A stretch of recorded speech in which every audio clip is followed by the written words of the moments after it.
এই মরুভূমির ভিতরে টমেটো চাষ করতেছে, কি সুন্দর গ্রিন হাউস বানাইছে দেখেন উপরে। এই যে এটা বলছে যে এটা চারিদিকে কাপড় দিবে, তার মাস্কিন কাপড় দিবে, সবগুলো বরাট করবে, নেট আকারে নেট দিবে। নেট দেওয়ার পরে এখন শুধু গাছটা লাগাইতেছে। এই যে দেখতেছেন মরুভূমিতে কি সুন্দর করতেছে।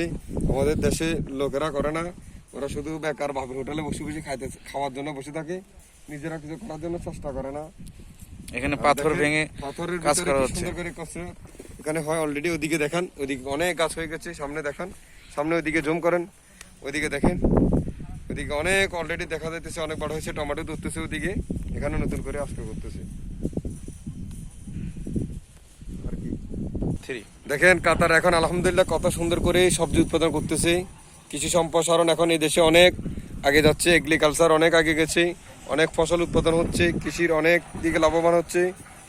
এখন অন্য দেশের উপর এরা নির্ভরশীল না, এদের দেশে অনেক অনেক সবজি উৎপাদন করতেছে।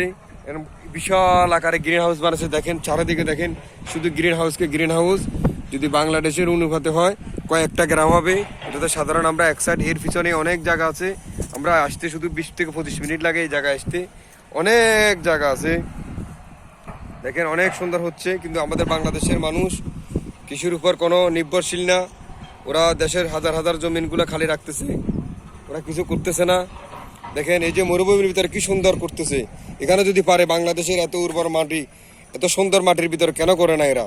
দেশের মানুষ শুধু বিদেশের দিকে তাকিয়ে থাকে, বিদেশ থেকে কবে টাকা পয়সা দিবে ছেলেরা, মুরব্বীরা, ভাইরা, বোনেরা, ওরা খাওয়ার জন্য বসে থাকে, কিন্তু দেশে কিছু করার জন্য চেষ্টা করে না।